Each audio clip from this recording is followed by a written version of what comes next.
आजचं जे वचन मी तुमच्यापर्यंत आणणार आहे त्या अगोदर मी त्याची पार्श्वभूमी तुम्हाला सांगेल. मी अद्वैत पाळक साहेबांचे आभार मानतो की त्यांनी मला ही संधी दिलेली आहे. आमच्यासाठी खूप आशीर्वाद असं राहिलेलं आहे. माझी चांगली मैत्री आहे. मागच्या वर्षी मी पास्टर विनय गायकवाडांच्या चर्चमध्ये होतो आणि तर असं संबंध आहेत आमचे आणि देवा कृपा देतो आम्हाला सेवा करण्यासाठी. तर आज जे वचन मला तुमच्यासमोर आणायचं आहे ते वचन निवडण्यामागची पार्श्वभूमी तुम्हाला सांगतो. निश्चितच आजच्या झावळ्याच्या रविवारसाठी त्यामधल्याच मी एक उतारा घेतले, त्याच्यामधलाच एक विभाग मी घेतलेला आहे. लुकृष्य वर्तमान 19व्या अध्यायामध्येच काही गोष्टी मी तुमच्याशी बोलणार आहे. पण मागच्या महिन्यामध्ये आम्ही हे सर्व युद्ध सुरू होण्याआधी आम्ही दुबईमध्ये होतो, मी आणि लीना. आम्ही दोघंजण तिथं गेलो आणि देवबापाने विशेष अनुग्रह. ह्या सेवेचं आमंत्रण मला 3 वर्षापूर्वी होतं, पण आम्ही त्यावेळेला नव्हतो गेलो. असं मार्गदर्शन नव्हतं आम्हाला की आम्ही जावं त्या ठिकाणी. पण ह्या वेळेला आमची तयारी नसताना, सर्व बाबतीमध्ये सर्वीकडनं अडचण असतानाही आम्ही दुबईला जाण्याचा निर्णय घेतला. आणि असं झालं की आमची जी सभा होती त्या सभेच्या दिवशी म्हणजे फेब्रुवारीच्या पहिल्या आठवड्यामध्ये ज्या वेळेला लीना त्यावेळेला इंडोनेशियाला होती आणि ती जकार्तावरून मुंबईला पोहोचली. मी पुण्यावरून मुंबईला गेलो एअरपोर्टला आणि तिचं माझ्या फ्लाईटमध्ये काहीतरी म्हणजे आम्हाला फ्लाईट पकडायला काहीतरी 2-2.5 तास वेळ होता. तरीही आम्ही तिथं पोहोचलो, पण फ्लाईट कॅन्सल झालं होतं आणि ते फ्लाईट आमचं 16 तासासाठी कॅन्सल झालं होतं. तर आमचा भरपूर वेळ तिथं गेला. पण त्या समयामध्ये आम्ही बोलत होतो. देवबाप आमच्याशी काही गोष्टी आमच्या मनामध्ये आम्हाला तो देत होता. आणि देवबापाने तिला एक वचन दिलं यिर्मयामधून की मातांनो, तुम्ही आपल्या मुलींना विलाप करायला शिकवा. आणि मग आम्ही तिथं गेलो दुबईला आणि तिथंही मॉर्निंगला काय म्हणतात की रडणं किंवा दुःख करणं है ना, की वेदनेने रडणं. आणि देवबाप माझ्याशी पण एक गोष्ट बोलू लागला होता. योएलचं पुस्तक ह्याचा 2रा अध्याय आपण पुष्कळ वेळेला संजीवना संबंधाने तो वापरतो. पेत्राने देखील 2ऱ्या अध्यायातलं 28वं वचन, ते सर्व वचनं वापरलेली आहेत पहिल्या संजीवनामध्ये, मंडळीच्या पहिल्या संजीवनामध्ये. आणि त्याच्यामधले जे काही 15-16 पासूनचे जे वचन आहेत त्याच्यामध्ये असं एक वचन आहे की याजकांनो, देवडी आणि वेदीच्या मध्ये रुदन करा. आणि रुदन करणं म्हणजे एक ते रडणं असंच नाही, भावनेचं रडणं नाही आहे. त्याच्यामध्ये भावना निश्चित असतात, पण ते रडणं किंवा त्या वेदना राष्ट्राची स्थिती बघून. आणि ज्या वेळेला मी विचार करत होतो, अद्वैत पाळक साहेबांनी मला ज्यावेळेस सांगितलं की पासं तुम्ही येऊ शकता का, तर म्हटलं ठीक आहे. मी काही न बोलता म्हटलं मी येतो, कारण ह्या वेळेला मी कुठलेच आमंत्रण घेतले नव्हते आणि मला वेळ पण होता आणि आज तुमच्यामध्ये असणं खूप आनंदाचं आहे. तर जर तुम्ही आजची जी वचनं आहेत त्याकडे जर आपलं लक्ष वळवलं तर ते पहिल्यांदा मी शास्त्रभाग वाचतो तुमच्यासाठी. मी 28 पासून नाही वाचणार, पण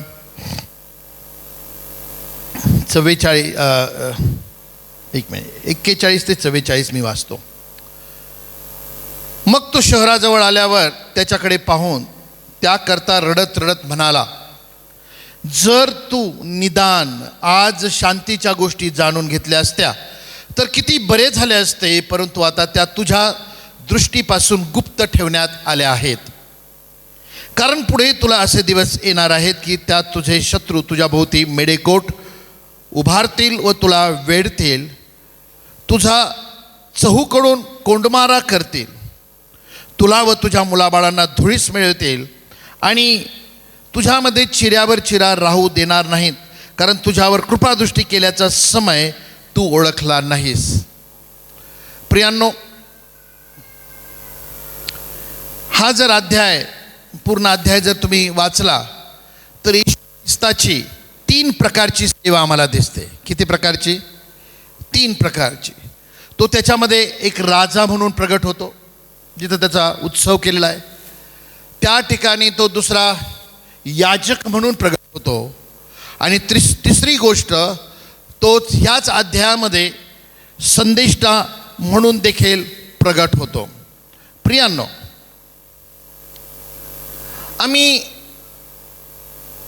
आम्हाला उत्सव आवडतो. तुम्हाला माहिती आहे होसान्नाचा अर्थ काय आहे? होसान्नाचा अर्थ आहे सेव्ह नाव, है ना. त्याचे वेगवेगळे मिनिंग आहेत. आजकाल गुगल आपल्यासाठी फार उपलब्ध आहे ना, एवढा असं मेहनत घ्यावी लागत नाही. आम्हाला खूप मेहनत घ्यावी लागायची, डिक्शनरी बघायच्या, लायब्ररीत जाऊन बसायचं. अशा समयामधून आम्ही गेलो. पण आम्ही असं जनरेशन आहोत की आम्ही सर्वच बदल इतका बघत आहोत झपाट्याने, आणि तो बदल असा हळू स्लोप नाही आहे त्याचा, तो असा एकदम असा बदल आहे. तर आम्हाला जे काही बदल आहेत लोकांच्या जीवनांमधले असू द्या, जनरेशनमधले असू द्या, ते आम्हाला ते स्वीकारणं हे आमच्यासाठी म्हणजे फार चॅलेंजिंग आहे. आमच्या पिढीसाठी. जी नवीन पिढी आहे, तुम्हाला एवढा काही त्याचा प्रॉब्लेम असणार नाही आहे, नाही का. जसं आम्हाला कधी कधी आमच्या मुलांच्या व्यवहाराचा आणि त्यांच्या विचारधारेचा कधी कधी आम्हाला प्रॉब्लेम होऊन जातो, हे ना. आम्ही पाळक पण आहोत आणि आम्हाला लेकरं आहेत आणि ते वाईट नसतात. पण हे जनरेशन असं आहे, खूप वेगळा विचार करणारं जनरेशन आहे. मी ह्या दिवसांमध्ये फक्त तरुणांसाठी वेळ घालवत आहे. आणि मी दादाला म्हटलं की पास्टरांनी सांगितलं की त्यांनी जेनझी फेलोशिप सुरू केली, मला ऐकायला पाहिजे, कारण माझा इंटरेस्ट तो आहे. कारण त्यांच्यामध्ये बदल घडवून येण्याची क्षमता मंडळीतल्या कोणत्याही गटापेक्षा जास्त आहे, है ना. आणि म्हणून आज जग ट्रेडिशनली उत्सव करत आहे, कारण उत्सव आम्हाला आवडतो. आणि आम्ही पाळक लोक पण कधी कधी, किंवा माझ्यासारखा पाळक, अशा काही गोष्टींमध्ये पडतो की माझे लोक कशाने आनंदित होतील, त्यांच्यासाठी मी काय करू. आम्ही खूप विचार करतो पाळक लोक. मग आम्ही विचार करतो त्यांना ही सुट्टी असेल तर ह्या सुट्टीच्या दिवशी ते एखाद्या सभेला येतील का. लोकांच्या विचाराने सर्व सेवेचं बहुतेकदा आयोजन केलं जातं. मंडळी, तुम्हाला समजत आहे मी काय बोलत आहे? कारण जशी आई वडिलांना आपल्या लेकरांची काळजी असते, तसे मंडळीतल्या सेवकांना, मंडळीत जी आहे, लेकरं जे आहेत प्रभूने दिलेले, त्यात तुमच्या सर्वांची काळजी आम्हाला असते. आणि म्हणून आम्ही इतका विचार करतो.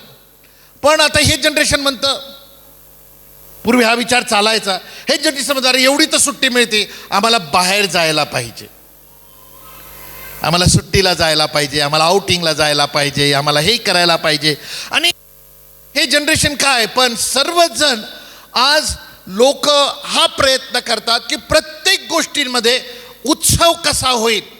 आणि म्हणून मंडळांची रचना बदलत चाललेली आहे, घरामधली रचना बदलत चाललेली आहे. आणि लोक फक्त कारण बघतात. तुम्ही बघा, सर्व धर्मियांमध्ये बघा, आपल्या ह्याच्यामध्ये बघा, एवढा उत्सव साजरा केला जात नव्हता. प्रत्येक गोष्टीचं कारण ते बघतात आणि उत्सव साजरा करतात. हॅलो, तुम्ही ऐकताय का माझं? ह्या जनरेशनला माहीत नाही, जेवढं काही व्हिडिओच्या द्वारे, फोनवरून, इंस्टाग्रामवरून भरपूर काय आम्हाला प्राप्त होतं, बरोबर आहे. मला माहीत नाही, कालांतराने बैलगाडी पण तुमच्या लेकरांना तुम्हाला यूट्यूबवरच दाखवावी लागेल, हे ना.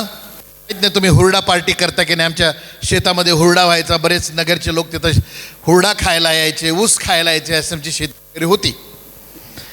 तर माझ्या लेकरांना हे काही माहीत नाही. मी अजूनही कडक ऊस खातो, माझे लेकरं म्हणतात नाही दात बीत तुटाल म्हणतात. म्हणजे एवढा जनरेशनचा गॅप आहे. ऐकताय तुम्ही? इतका बदल आहे. मला तुम्हाला सांगू द्या, सगळं आम्हाला उत्सव हवा आहे, आनंद हवा आहे, आणि सर्वजण त्याच्या मागे लागलेले आहेत. पण ह्या ठिकाणी येशू एकटा इतका वेगळा आहे की इतका आनंद उत्सव चाललेला आहे, राजा म्हणून त्याचा उत्सव होत आहे. ह्याला चाल का म्हणजे मला आवाज माझा थोडासा म्हणजे बोलायला लागला की तो मोठा होतो आणि मग मला तुम्हाला त्रास नाही द्यायचा माझ्या आवाजाने, पण मला भीती ह्याची वाटते की हा आवाज तुमच्यापर्यंत राहणार नाही, हा लांब जाईल आणि तुम्ही म्हणाल आमच्यापर्यंत आलाच नाही, तुम्ही एवढ्या जोरात बोलला की आम्हाला क्रॉस करून तो गेला, असं व्हायला नको. तर थोडा आवाज कमी केला तर बरं राहील. जर तिथंच हां कर दो समजेंजे. अच्छा व्हेरी गुड. आमचे पोरं पण टॅब घेऊन फिरत असतात इकडे तिकडे ते सर्व. तर छान. येशू हा वेगळा होता. प्रियांनो, आज हा जो शास्त्रभाग मी तुमच्यासाठी वाचला, तुम्ही कधी विचार करू शकता का एखादा आनंदाचा प्रसंग चाललाय आणि त्या आनंदाच्या प्रसंगामध्ये एखादं रडायला लागतं? नॉर्मल नाहीये. एखादं लेकरू जर रडलं, आई एवढी चांगली तयार होऊन आलेली आहे, सगळे घरातले एवढे सुंदर तयार होऊन आलेले आहेत आणि ते लेकरू एकदम आस्तळतं किंवा रडतं आणि इतकं जोरात रडतं की शेवटी आई जी तयार होऊन आलेली असते तिला त्याकडे दुर्लक्ष करावं लागतं आणि त्या लेकराला समजवावं लागतं. असं पाहिलं का तुम्ही प्रसंग? का हा यूट्यूबमध्ये बघायचा? बघा बरं असं काय आहे का, असं आपण पाहिलेलं आहे. मी थोडंसं बोलत राहील गमतीने, तर थोडं तुम्हाला रिलॅक्स करण्यासाठी उन्हाळ्याचे दिवस आहेत. प्रियांनो, अबनॉर्मल आहे. आनंदामध्ये रडणं हे अबनॉर्मल आहे आणि तो आनंद चाललाय आणि येशू त्या आनंदामध्ये रडतो. येशूचं रडणं फार कमी वेळा सांगितलेलं आहे. एकदा तो लाजारसासाठी रडलेला आहे आणि ख्रिश्चन लोकांना कोणतं वचन माहीत नसलं तर हे वचन ते मात्र सांगतात, सगळ्यात लहान वचन म्हणून, येशू रडला. येशू रडला. पण कधी कधी ख्रिस्ती विश्वासात सगळे लोक मला रडणारेच दिसतात. रडणं नाही राहिलं, रड गाणं पण झालं आहे त्याचं. म्हणजे संगीत एवढं आवडतं लोकांना की रड गाणं पण झालेलं आहे. पण या ठिकाणी येशू वेगळा आहे आणि तो रडत आहे. आता थोडा मी तुमच्या आनंदामध्ये जास्त विरजन घालणार नाही. आपण आनंदीच राहणार आहोत, कारण येशूने बोला ह्याच्यानंतर झावळ्याच्या रविवारच्या नंतर पुढच्या रविवारी तो पुनरुत्थित पण झाला, मरून पुनरुत्थित झाला. बघा का 8 दिवसाच्या आत किती काम केलं येशूने, मोठं महान काम केलं. तर या ठिकाणी सर्वजण ओरडत होते होसान्ना. आणि आपण पुष्कळ वेळेला ऐकलं असेल, तुमच्या चर्चमध्ये देखील मला हे माहीत आहे की पवित्र शास्त्राचं खूप चांगलं शिक्षण दिलं जातं आणि आपल्या सर्वांना ह्याची माहिती की त्या समयामध्ये ज्यावेळेला लोक ओरडत होते त्यांची विचारधारा ही होती की तू आम्हाला आत्ताच तार, बरोबर, आम्हाला आत्ताच म्हणजे सोडव. हे रोमी साम्राज्य जे आहे ह्याच्यानी आम्ही जर्जर झालेलो आहोत, आम्ही वेदनेमध्ये आहोत, आम्ही त्याला वैतागलेले आहोत, आम्ही ह्या जुलमाला कंटाळलेले आहोत. आणि म्हणून ज्या वेळेला येशूने लाजारसाला उठवलं आणि त्याच्यानंतरच ही घटना आहे, तर त्यांना वाटत होतं की हा एवढा करू शकतो तर हा काही पण करू शकतो. हा जर पाण्याचा द्राक्षरस करू शकतो तर हा काही पण करू शकतो. हा मृतांना उठवू शकतो तर हा काही करू शकतो. आणि म्हणून येशू संबंधाची जी त्यांची अपेक्षा होती ती वाढत चाललेली होती आणि त्याच्यातून आनंद निर्माण झाला होता. असंच मनुष्याचं जीवन नाही का हो, की ज्यावेळेला आपल्या मनाप्रमाणे होतं त्या दिवशी मोठा आनंद आणि उत्सव आपल्या जीवनामध्ये असतो आणि तो आपण सेलिब्रेट करण्याची किंवा साजरं करण्याची संधी आम्ही गमावत नाही. आम्ही ते साजरं करतो, त्याकडे आम्ही पाहतो, ते आम्ही उपभोगतो, ते आम्हाला छान वाटतं.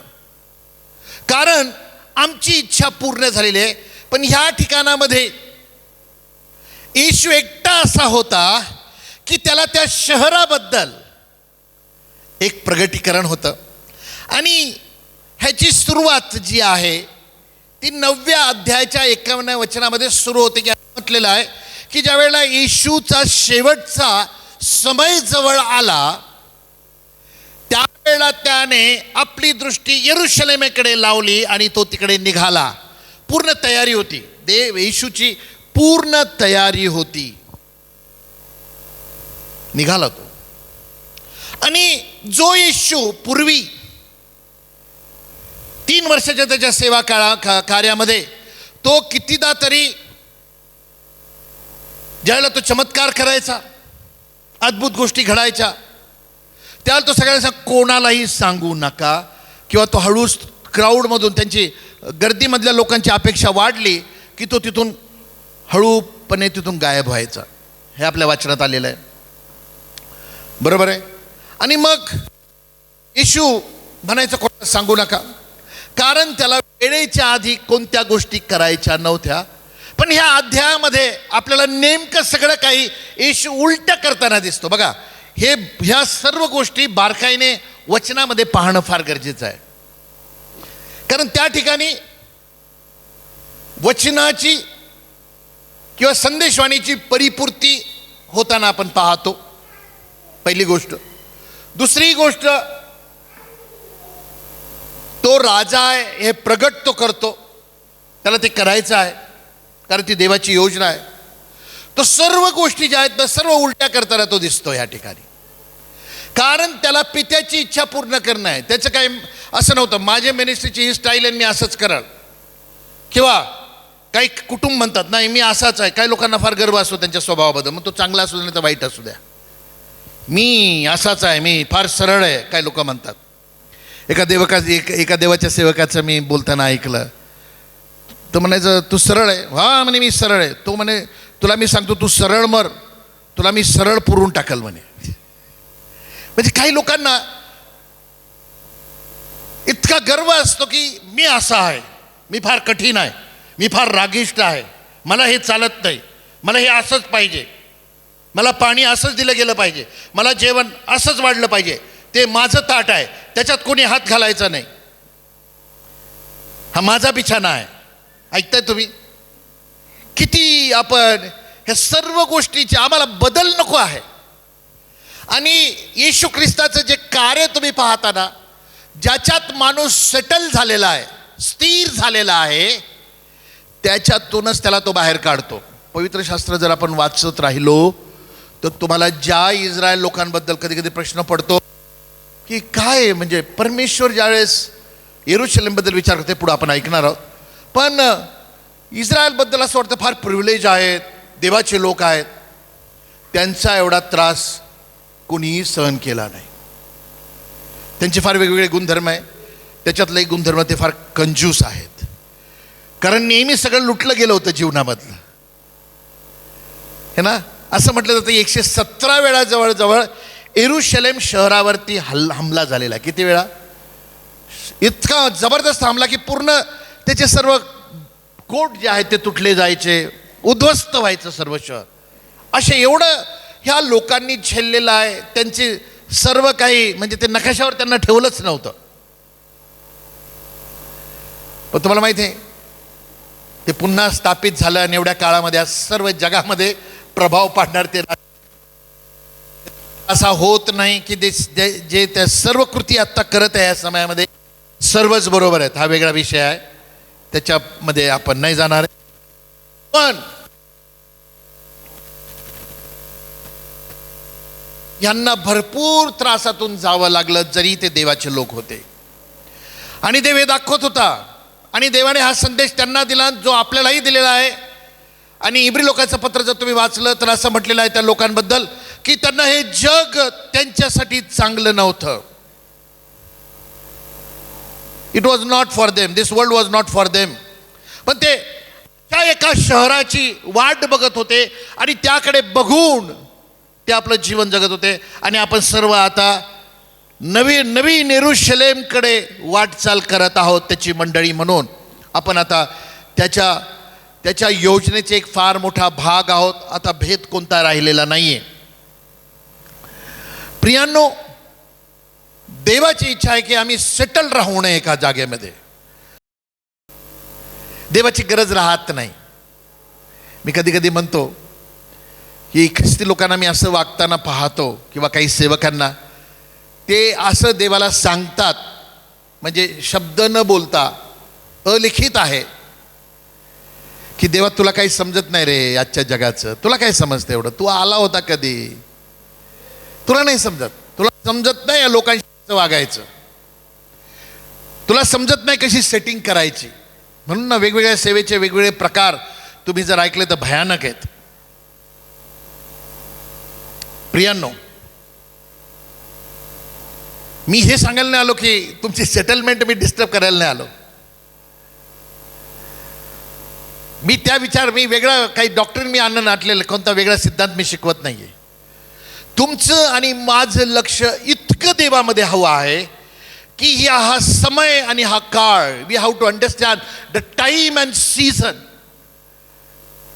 बट इन्स्टेड ऑफ दॅट, ते करण्याऐवजी आज आम्ही म्हणतो देवा एवढं करला तुझ्यासाठी, चर्चला येईल माझ्या हिशोबाने.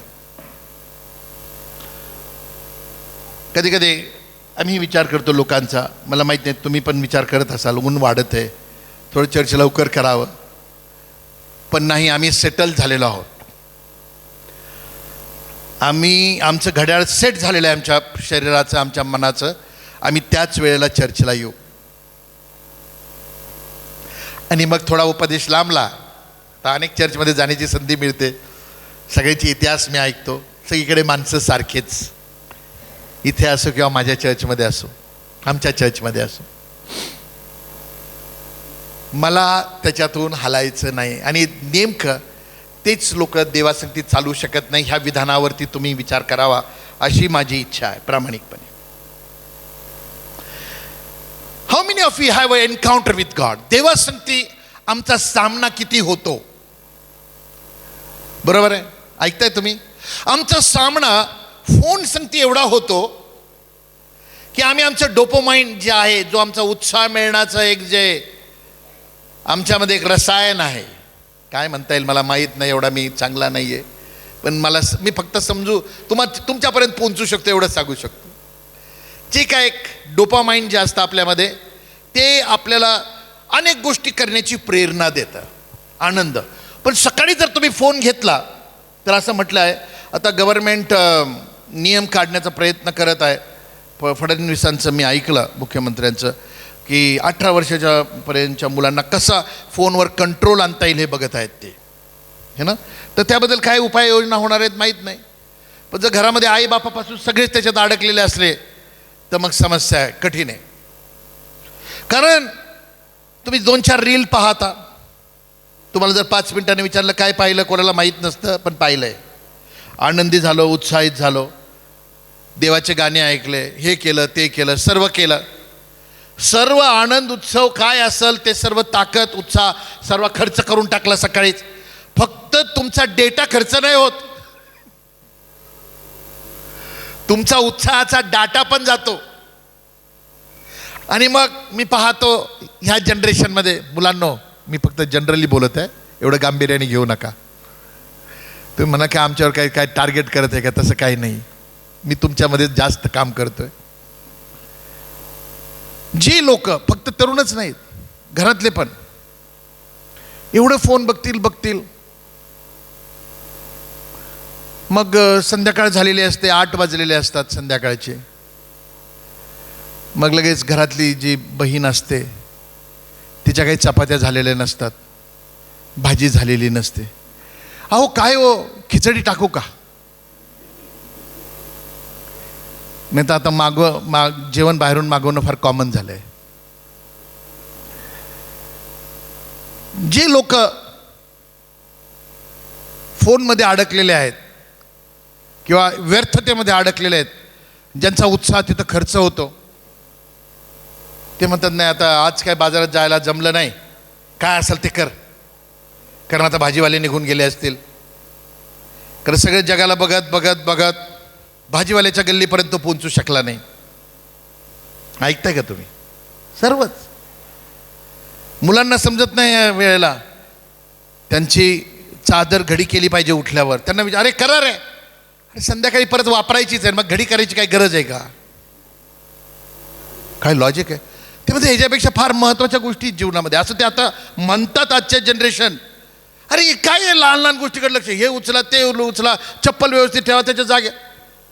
हे आम्ही शिकलो म्हणजे आपल्याकडे एकच नेटवर्क होतं, धप्पाटा नेटवर्क होता. आता आईबापावर केस होऊ शकते, टीचरवर केस होऊ शकते, शिस्त नाहीये. बर,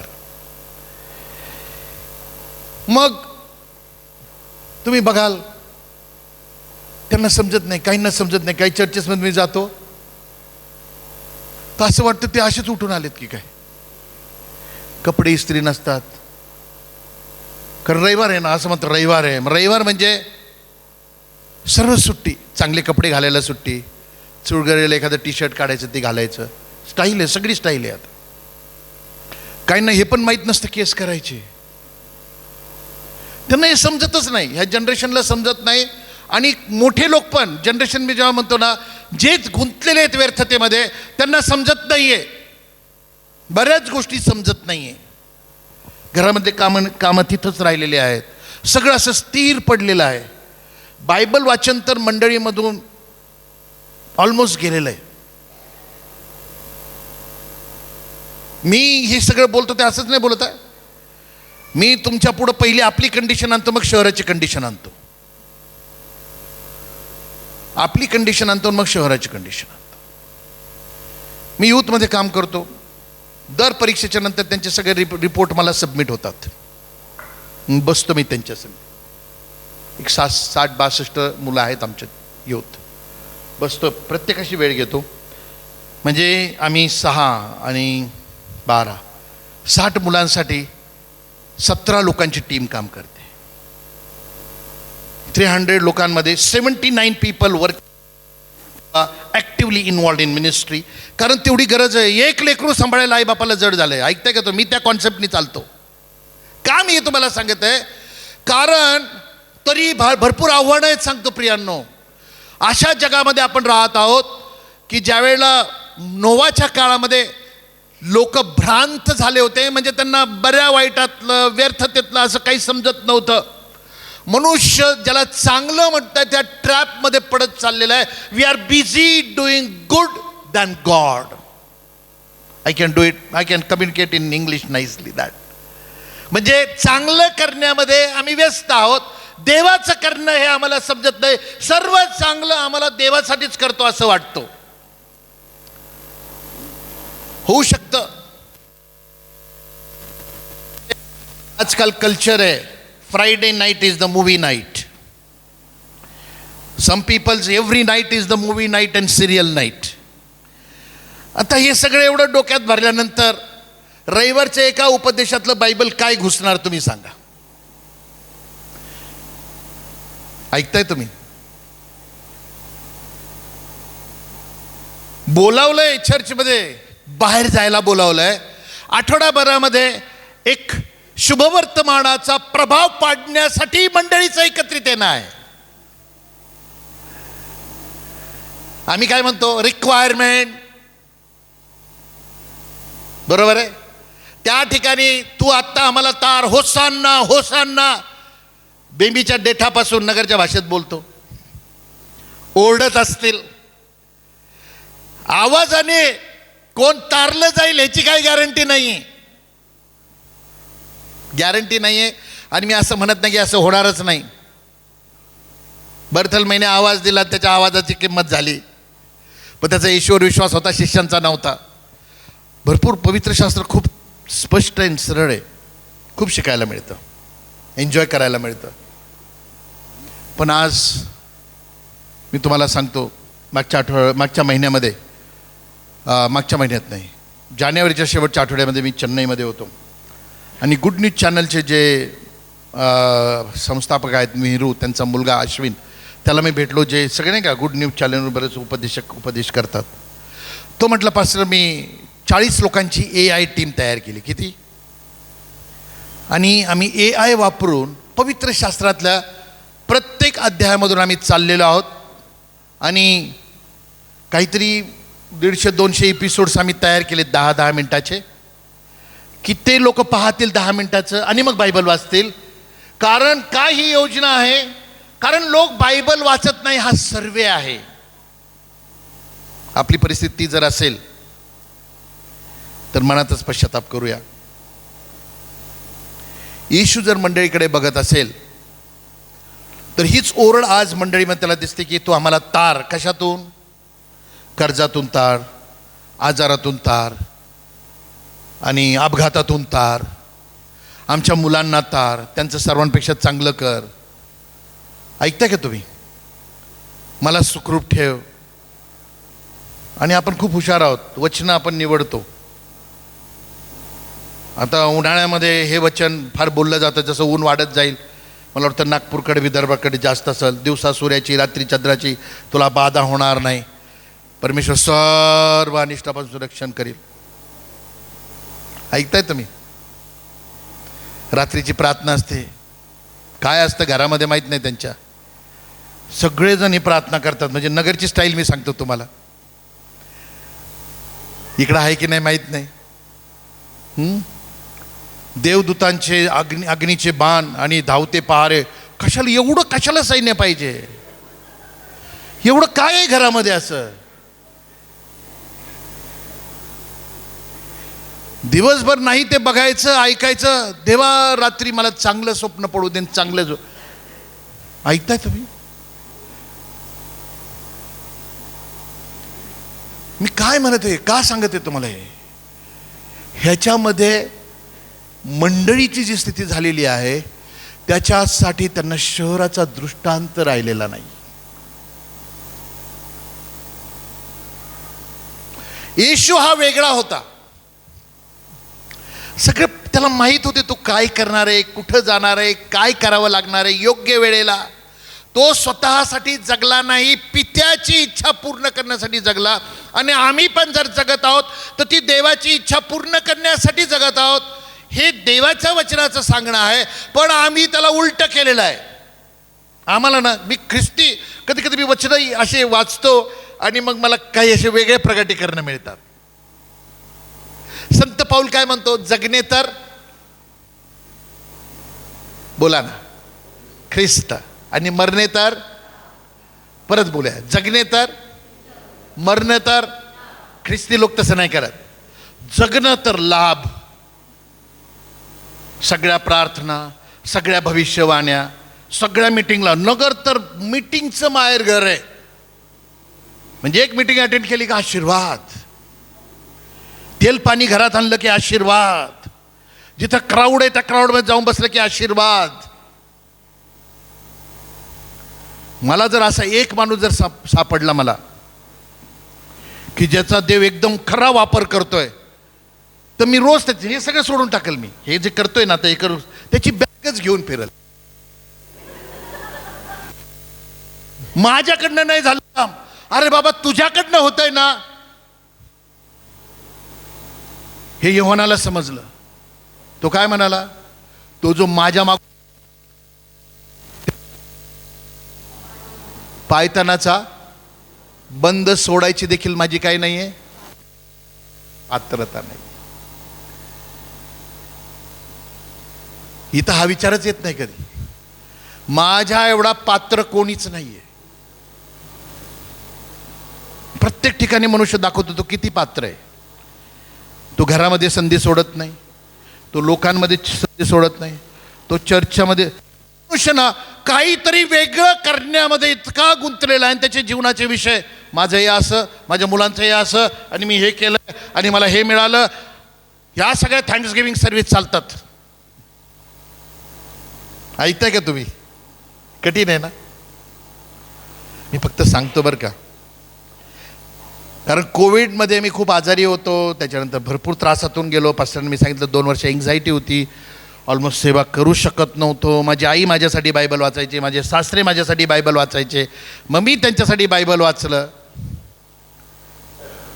जीवन फार सुंदर होतं. त्याच्यात देवाने मला फार शिकवलं. आणि मला एकच गोष्ट समजते आज माझ्या सेवेमध्ये, जा आणि मंडळीला आव्हान कर त्यांच्या जीवनाबद्दल, वेअर दे आर. कुठे आहात, आपण जे करतोय ते खरंच करतोय आणि खरंच उत्सव जोरात चाललेला आहे. उत्सव सगळीकडे जोरात चाललेला आहे. पण तोच जो जमाव होता तो काही दिवसातच म्हणणार होता की बरब्बाला सोडा आणि ह्याला वधस्तंभावर टांगा, कारण ह्यानी आमची इच्छा पूर्ण केलेली नाहीये. ह्या पाळकांनी माझी इच्छा पूर्ण केलेली नाही, म्हणून मी आता दुसऱ्या चर्चला चाललोय. हॅलो, सर्व चर्च प्रभूचेच आहेत, बरोबर आहे. तो म्हटला मी माझी मंडळी बांधील. कोण म्हटला? पण आम्ही सांगून टाकले, नाही तुला नाही जमत प्रभू, माझ्याकडे बेटर आयडिया आहे. म्हणून भयंकर गोंधळ आहे जगामध्ये.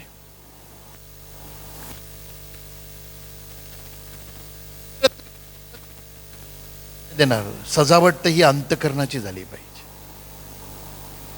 आणि ती कोणी करायची? पाळक साहेबांनी करायची.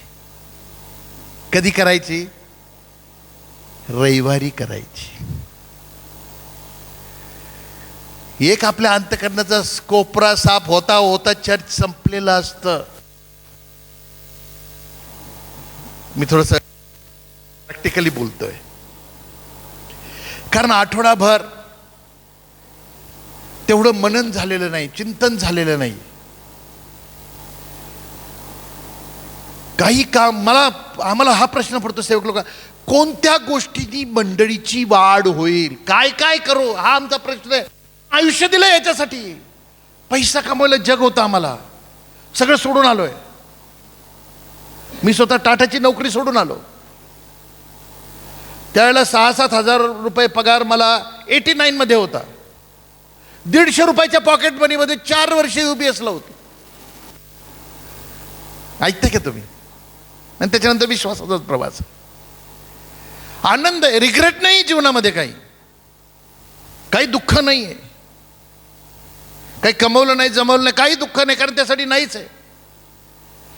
का मी सांगतो तुम्हाला हे प्रत्येकाला ज्याला ख्रिस्त समजलेला आहे, तो एखाद्या सिस्टम मध्ये बसलाय का सेटल होण्याचा मार्ग, का मला चिंता आहे माझ्या शहराची. जर आपलीच परिस्थिती वाईट असेल, कारण त्या काळामध्ये लोकांची परिस्थिती वाईट होती, कारण येशूकडे, देवाकडे बघण्याचा एकच दृष्टिकोन होता, मला तू तार, मला तू आशीर्वादित कर. आणि म्हणून आजच्या सर्व प्रार्थना बघा, वचनाची कबुली बघा, जे काही वचन घरामध्ये लावले जातात ते कसे आम्हाला बरे वाटणारे वचन लावायला लागत. कोणी लिहिलंय का एखादं वचन? पश्चाताप कर, आजच तारणाचा दिवस आहे. अब्राहमाचे आशीर्वाद, याकोबाचे आशीर्वाद. प्रार्थना अलंकारिक सुरू होती. कशी होती प्रार्थना? याकोबाचा देव, इसहाकाचा देव, बरोबर, अब्राहमाचा देव. सर्व हे नावं घेतली का असं असं असं असं एक भारी रबर स्टॅम्प मारल्यासारखं वाटतं. असं लेटरला देवाकडच्या ॲप्लिकेशन टेच मिळतं, असं काहीतरी महत्त्व मिळतं. मी का म्हणते माहिती आहे तुम्हाला प्रियांनो? जी स्थिती आज ख्रिस्ती कुटुंबाची आहे, मला माहीत नाही, अनेक कुटुंबांमध्ये कौटुंबिक प्रार्थना बंद झालेल्या आहेत. लोक खूप हुशार झाले. पूर्ण चर्च आणि देवाच्या सर्व गोष्टी फोनमध्ये पण आल्या. म्हणून आता काय, असं गाण्याची गरज नाही, फोनच आपल्यासाठी गाणे गातो. आम्ही आपलं बघतो काय काय फसवणूक बघा, बोलवणूक बघा. काय करतो रे, काय नाही, हे सगळं, हे ख्रिश्चन ॲप आहे, ते ॲप आहे, हे यूट्यूबवर गाणं बघतो, ते गातो, हे सर्व. खूप लोक मला सांगतात. तुम्हाला माहिती शैतानाची काय फसवणूक आहे? मनन करायला वेळच नाही राहिला. रात्रंदिवस त्याच्यावर मनन कर, म्हणजे तुझा मार्ग सुखाचा होईल आणि तुला यश प्राप्ती घडेल. कोणाला सांगितलं? यहोशवाला सांगितलं. 1 अध्याय 8व्या वचनामध्ये. नियमशास्त्राचा हा ग्रंथ तुझ्या मुखी सदैव असू दे. मी खूपच सिरियस ख्रिश्चन झालो असतो ना, तर मी बायबलच्या आकाराचे चॉकलेट्स बनवले असते आणि म्हटलं असतं हे ठेवा मुखामध्ये. ऐकताय का तुम्ही? म्हणजे काय? तुझ्या बोलण्यातून ते वचन म्हणजे काय वचनाचं कोटेशन नाही बोलत आहे. ती भाषा तशी असली पाहिजे, ते शब्द तसे असले पाहिजेत, तो व्यवहार तसा प्रगट झाला पाहिजे, कामावरचा प्रामाणिकपणा प्रगट झाला पाहिजे, सिग्नल न तोडण्याची इच्छा मनामध्ये चांगली असली पाहिजे, दुसऱ्याचा अपमान न करण्याची इच्छा आपल्या, हा ग्रंथ आपल्या जीवनामध्ये कार्यरत असला पाहिजे. मग तुम्ही तिकडे जाल. आणि मग मला किती वेळ आहे? येऊ चालेल ना? बस बोलू थोडंसं. झावळ्या आणलेल्या नाही आहेत, बरोबर आहे? थोडा वेळ घेतो. ह्याकडे जायचं आहे अजून. ज्या शहरामध्ये येऊन तो रडतो, जे शहर एवढं सुंदर होतं, सर्व काही छान होतं, त्या शहरात पूर्वी येशू येऊन गेलेला आहे. मग त्याच्या मंदिरात तो गेलेला आहे, तिथलं त्याने शुद्धीकरण केलेलं आहे. त्याचं लक्ष पहिलं त्या पडद्याकडे गेलं असेल की आता हा लवकरच फाटणार आहे, सर्व काही मोकळं होणार आहे, देवाकडे लोक डायरेक्टली जातील, काही समस्या राहणार नाही. पण आज आम्ही प्रत्येक गोष्ट कार्य करतो आध्यात्मिक, की पूर्ण आम्ही पाळकांवर टाकून देतो, सेवकांवरती. ते करण्यामध्ये आम्ही व्यस्त होत चाललेलो आहोत, कारण तसं करणं ही आम्हाला धार्मिकता वाटते. पण साहेब मला उपास करावा असा वाटतो, मग करा ना,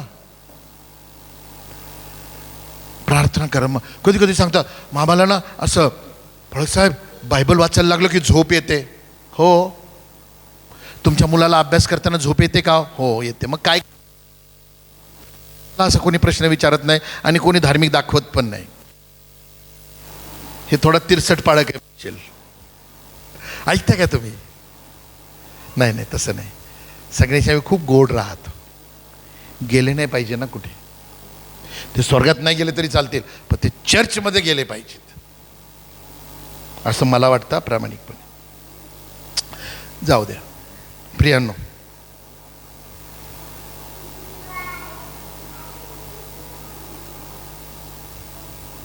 मला असं वाटतं की देवाशी असा सामना आम्हाला हवा आहे. त्याचं पाचारण प्रत्येक मंडळीतल्या व्यक्तीला समजणं गरजेचं आहे. तुम्ही सर्व समजदार आहात. तुम्हाला सर्व मंडळींनी सांगितलं, वर्शिप लीडरने उभं राहा, तुम्ही उभं राहिले. का म्हटलं तुम्ही गायलं. ते हालेलुया म्हटले, तुम्ही हालेलुया म्हणणार. मी पण म्हणणार सर्वजण उभे राहा, तर तुम्ही उभे राहणार. म्हणजे आपल्याला समजतं